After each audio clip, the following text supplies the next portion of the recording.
Onisoroma, Onisu, bonjour, bonsoir. J'espère que vous allez bien. Moi, ça va. Je ne sais pas si vous avez remarqué quelque chose, mais oui, j'ai coupé mes cheveux. Je suis trop contente.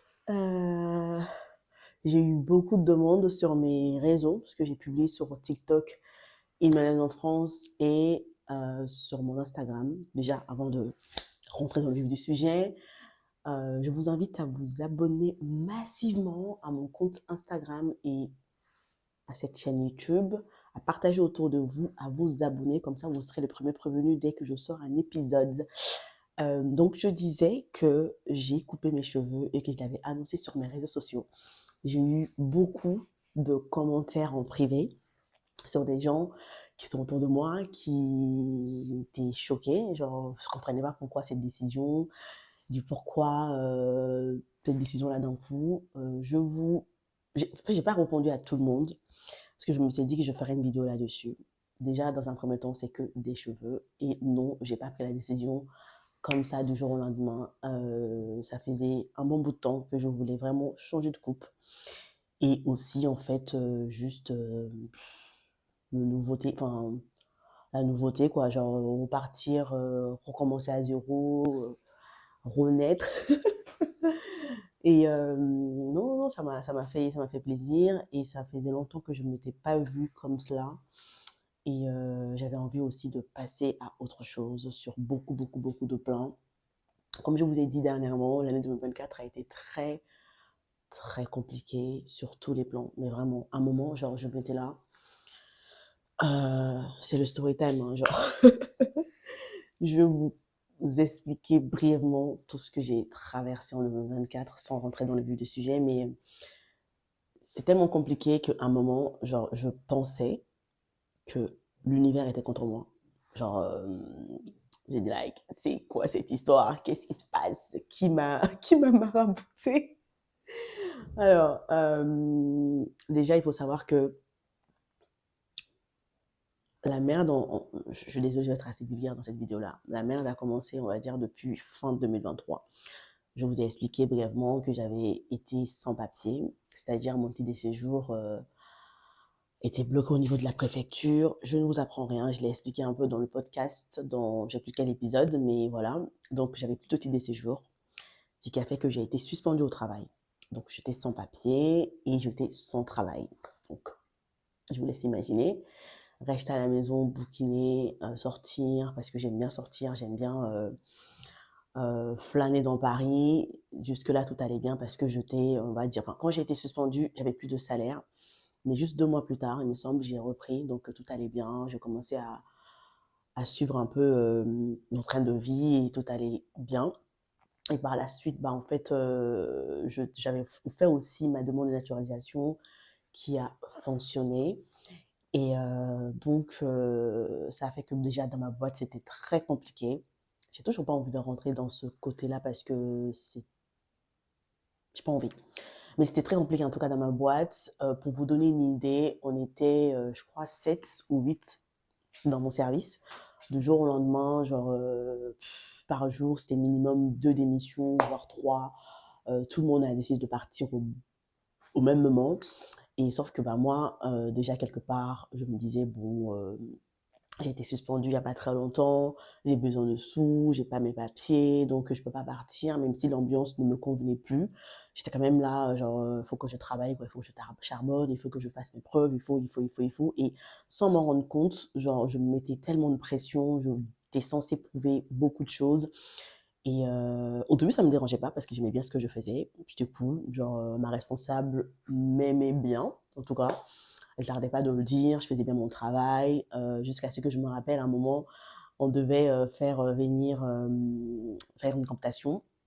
Oui, on était deux à proposer 2 personnes du coup. Et je me rappelle, elle a dit non, non, non, je prendrai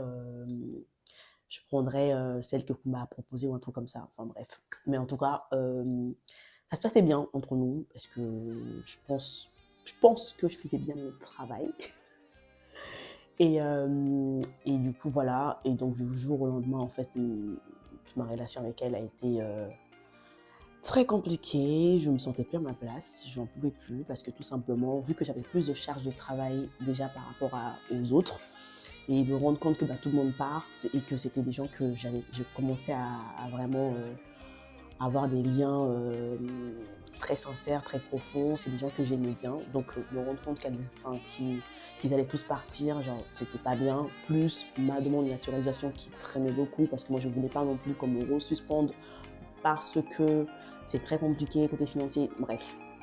Donc c'était trop de pression et je me rappelle un jour j'ai fait une crise, genre je suis tombée comme ça, j'étais au boulot, je suis tombée et ils ont appelé les ambulances et tout ça et il y a une phrase qui m'a vraiment, je pense, fait plus mal et qui m'a aussi me fait me dire que en fait je ne suis pas à ma place, c'est que après cette crise-là, j'ai fait une crise d'angoisse au boulot et ce jour-là, on n'était que deux. Et je ne sais pas comment, en fait, ma responsable a... bon, tout se sait dans les boîtes. Ma responsable a été informée que, en fait, Kumba vient de faire une crise d'angoisse et elle m'a appelée. Tenez-vous prêts, hein, ça faisait bientôt 9 mois, ou même voire 10, que j'étais dans la boîte et que je faisais bien mon travail et qu'il n'y a jamais eu de problème et que je fais des chiffres et tout. Je reçois un appel de cette dernière pour me dire: «Ah mais il y a beaucoup de pression, j'ai l'impression que vous êtes stressé, que vous prenez tout à cœur. Je me demande si ce travail-là est fait pour vous parce qu'il y a trop de pression», tout ça, tout ça. Et donc moi j'étais là en mode: «Mais un simple genre: "Kumba, est-ce que ça va?"», je pense qu'on aurait fait juste l'affaire. On n'est pas obligé de faire des bac+5 ou bac+10 pour être humain, tu vois? Surtout si c'est quelqu'un qui fait bien son travail, qui, voilà, même si je venais en retard de 5-10 minutes, je rattraperai après. Je préviens toujours: «Ah, bonjour tata, je risque de venir en retard». Souvent, je prévenais même que je risque de venir en retard et je venais à l'heure pour vous dire, j'ai pas de mal à dire que t'as déconné, tu fais pas bien ton travail. Je me rappelle quand je suis arrivée ici en France, j'ai eu à faire des stages où je n'étais pas du tout compétente et je reconnaissais. Et quand on me licenciait ou quand qu'on me mettait fin à mon contrat, genre que je savais que en fait j'avais pas ni la compétence ni en fait la rigueur, genre je le prenais pas mal. Enfin, je le prenais mal parce que mon ego en prenait un coup, genre ça me faisait mal de pas être aussi compétente et tout, j'en pleurais. Et je me suis dit: en fait, il faut que tu te formes à fond pour ne plus subir ça». Et c'est ce que j'ai fait. Et dans cette boîte-là, j'ai eu à faire mes preuves, mais vraiment, je n'ai rien à me reprocher sur ce côté-là. Après, j'ai pas l'expérience de quelqu'un qui a de 10 ans ou quoi que ce soit, mais j'aimais bien ce que je faisais et je comprenais très bien ce que je faisais et j'arrivais à épauler mes collègues sans souci et tout allait bien, quoi. Après, après, j'ai aussi appris dans cette boîte-là. J'ai compris que, bref. Donc, son appel et me dire ça, qu'elle sait pas elle n'est pas sûre si je suis faite pour ce travail-là, m'a tellement fait, mais tellement pour le coup, fait très très mal que je me suis dit effectivement, non, ces gens-là, ils vont jamais être reconnaissants et c'est pas grave, tu trouveras ailleurs. Et entre-temps, j'ai continué à envoyer des mails, des courriers à la préfecture, au service de naturalisation. Pour le coup, je pense qu'on peut employer le mot harcèlement. Genre, j'envoyais je crois tous les 15 jours, je faisais un courrier, je pense. Je faisais un courrier, euh, plus un mail, et j'essayais d'appeler. Mais en fait, c'est que ça ma vie.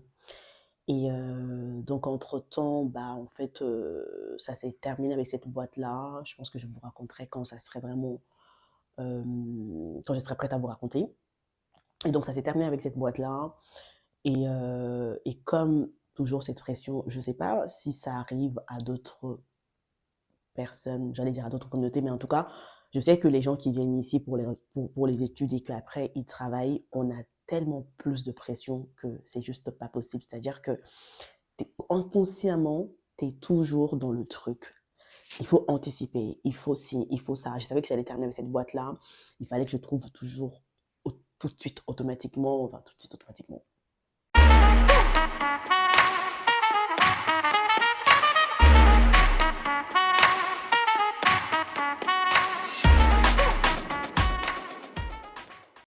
Ça numéroté, je pense. Et entre-temps, j'ai été naturalisée au mois de juin. Et ça m'a enlevé mais tellement de poids, genre en 10 ans, l'angoisse d'aller à la préfecture, de trouver une formation, de prouver sur les bulletins que, bah, en fait, on est ici en France parce qu'on est là pour les études et qu'on veut réussir. Genre, tous ces trucs-là, me rendre compte que, bah, en fait, là, c'est bon, ça y est. Et le fait aussi de se dire qu'en 10 ans, tous les jobs que tu as eu à faire et que malheureusement derrière, tu ne pouvais pas toucher le chômage parce que c'est comme cela. Et je me suis dit, mais en fait, ça m'a enlevé un gros poids. Et je me suis dit, bon, commence dans cette boîte-là et détente, quoi. Genre, chill, genre, te prends plus la tête, t'as plus rien à prouver. Et voilà. Donc, je commence dans cette boîte-là.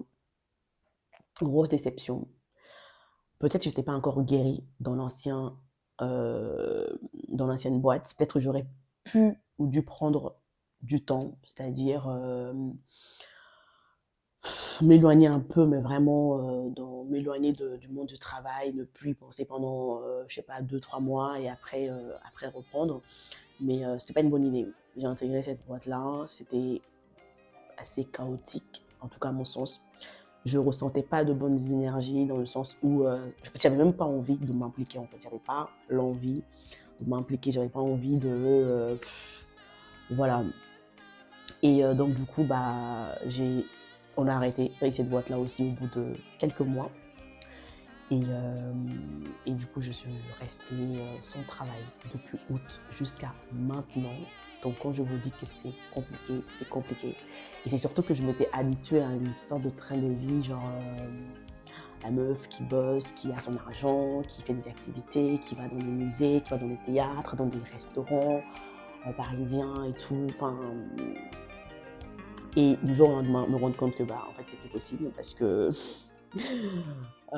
France Travail, c'est un autre level. On ne m'avait pas prévenu. Je pensais que ça allait être cool, mais c'est du gros n'importe quoi. Et au bout de 4 mois de repos, qui ne sont pas vraiment de repos, je pensais je pensais que mes angoisses d'avant allaient s'envoler du jour au lendemain, mais sauf que j'ai eu d'autres angoisses. Et donc, du coup, rester 4 mois sans rien faire, à vivre de mes économies, parce que France Travail, c'est un autre level, comme je vous ai dit. Et donc, tu te rends compte que les économies, ça part et que ça ne rentre plus. Et du jour au lendemain, tu te rends compte que, bah, en fait, il ne te reste plus grand-chose, en fait. Parce que s'il faut payer un loyer de plus de 940 balles, ça, c'est que le loyer, hein, sans compter les autres charges et tout. Et tu te dis, mais en fait, non, c'était pas une bonne idée, en fait. Donc, il faut que je reprenne les recherches. Depuis septembre, je dirais, je me suis enchaînée à passer des entretiens, à postuler partout, partout. J'ai eu à faire une bonne quinzaine d'entretiens téléphoniques et présentiels et j'ai que des refus. Et ça, c'était mais tellement rare. Genre, dans mon domaine, en fait, c'est facile, entre guillemets, de trouver rapidement du boulot et j'ai toujours eu rapidement du boulot. Et du jour au lendemain, me rendre compte que ça devient compliqué, le marché est serré et que des refus, bah, en fait, sans même m'en rendre compte, j'ai sombré dans la dépression. Mais vraiment, genre, même me lever de mon lit pour ouvrir ma fenêtre, je n'arrivais plus. Mais vraiment, c'était un truc de fou. Je pouvais passer genre 2, 3 jours dans le noir, genre sortir de ma chambre depuis ma cuisine était mais un challenge. Genre si je faisais ça, genre j'appelais ma soeur ou je sais plus qui pour dire bah en fait c'est cool quoi, j'ai pu lire un livre ou même lire un livre. Genre c'était un gros challenge et à un moment à la fin de la dépression, je sais pas la force ça venait d'où, mais je pouvais lire un livre une soirée. En une soirée, je pouvais lire un livre et ça m'a vachement aidé. Le fait de et je voyais quelques amis et quelqu'un que j'aimais beaucoup, mais vraiment beaucoup, beaucoup, qui à ce moment-là aussi a décidé de couper le pont. Et donc, du coup, la dépression est encore repartie. Et j'étais là, j'ai dit, bon, en fait, je ne vais pas m'en sortir. Ça y est, j'ai été maudit par qui, je ne sais pas. Qui a décidé d'aller voir un marabout au fin fond du Mali. je pense que ça a fonctionné. Kumba est dans la mouise. Maintenant, tu peux retirer, tu peux aller dire que, bah, en fait, satisfait, elle est dans la merde, c'est bon, quoi, elle a compris la leçon. Et non, c'était trop chaud. Entre-temps, j'ai coupé le pont avec aussi pas mal de gens, avec quelques copines aussi. J'envoyais plus de messages et tout. Genre, je me suis enfermée sur moi-même sans m'en rendre compte, hein. Enfin, vraiment, au début, c'était pas, genre, je me suis pas dit, je calcule, je vais rester toute seule, mais ça s'est devenu comme ça. Et j'ai un très bon pote, bah, c'est lui qui fait le montage au Mali, qui, en fait, de temps en temps, m'appelait en FaceTime et tout, on rigole, qui me faisait rire, qui me demandait de sortir et tout. Et, pendant ce temps-là, je me suis rendu compte qu'en fait, au final, on n'a pas besoin d'avoir 10 000 personnes autour de nous. Genre, deux, trois personnes, ça suffit. Et ces deux, trois personnes, s'ils décident de t'envoyer des bonnes énergies et tout, enfin, tu t'en sortiras, quoi. Et voilà, donc là, on va dire que je ne suis plus déprimée parce que j'arrive à sortir de mon lit. Je ne suis plus dans le noir. J'ouvre la fenêtre. J'arrive à sortir pour prendre l'air, pour prendre le soleil. J'ai même repris le sport ce matin et je continue quand même à passer des entretiens et à postuler. Et je me suis dit, bah, en fait, j'essaye de me focaliser sur le moment présent. J'essaye aussi de me dire, bah, ça sert à rien de rester dans ma tête, dans le passé, à trop me préoccuper de si j'avais fait comme si, est-ce que je pouvais changer des choses, alors que non, je me suis dit là, cette année, un pied après un autre, et ça va aller. Et surtout, en fait, de faire des choses que j'aime bien. Et ne plus me préoccuper de l'argent de mon compte en banque, ne plus me préoccuper de ceux ou celles qui ont décidé de partir de ma vie. Ça va. Et quelque part aussi couper mes cheveux, c'était aussi une manière d'enterrer en fait toute cette merde que j'ai eu à rencontrer en 2024. Je me suis dit, ça serait de nouveau la nouveauté, un nouveau départ. Et peut-être l'occasion aussi de me focaliser sur ma chaîne YouTube et retravailler mon podcast, essayer de trouver des moyens pour être encore plus connue. C'est pour ça d'ailleurs je vous demande de partager et de vous abonner, ne serait-ce que si j'ai autant d'abonnés et que j'arrive à faire des partenariats pour pouvoir aussi subvenir à mes besoins par exemple, ça serait top. Et continuer de lire peut-être. Et voilà. Je pense que j'ai tout dit. En tout cas, en fait, en résumé, c'était comme ça, en fait, mon année 2024. Et s'il y a un truc que je continuerai de vous dire, c'est de bien vous entourer, d'être avec des gens qui vous aiment sincèrement. Euh, et aussi être humble, comme je l'ai dit, parce qu'on ne sait pas ce qui se passera demain. Et, euh, et quelque part, ça m'a aussi permis, en fait, de me dire, de plus me préoccuper de la vie des gens, dans le sens où prendre la charge émotionnelle des autres, comme si c'était ma propre merde, me préoccuper, m'inquiéter, tout ça. Je me préoccuperai toujours, je ne vais pas changer du jour au lendemain. Tu viendras me raconter ton problème, je t'écouterai avec de l'empathie, avec la bienveillance et tout ce que tu veux, mais je je serai plus l'éponge en fait à absorber le problème des autres et que derrière, quand c'est ton tour, bah, les gens décident de partir. Ou toi-même tu décides de partir, hein. Genre, je me suis rendu compte, la dernière vidéo où quand je parlais de mes leçons, genre, j'ai beaucoup parlé des amis, amis, amis, amis, genre des gens toxiques et tout, sans se rendre compte, souvent, on peut nous-mêmes aussi être toxiques pour les autres. C'est bien beau de dire que les gens nous ont fait ci, les gens font ci, les gens font ça. Derrière, il faut avoir cette intelligence émotionnelle et cette maturité de se dire qu'on peut l'être aussi pour certains ou certaines et que dans ce cas-là, reconnais-le et tu peux t'excuser, tu t'excuses. Si tu peux changer, tu le feras. Ou sinon, s'il faut couper le pont, tu coupes le pont. Et voilà. Ça, c'est un exemple parmi plein d'autres, je pense. En tout cas, je vous laisse me mettre en commentaire ou me résumer votre 2024 aussi. Ou me raconter si vous avez été déjà toxique envers quelqu'un ou pas. Voilà, prenez bien soin de vous. Je vous fais des gros bisous.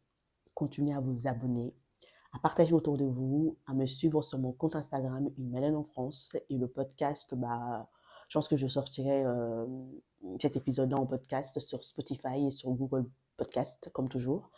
Et voilà, je vous fais des gros, gros bisous et à très bientôt.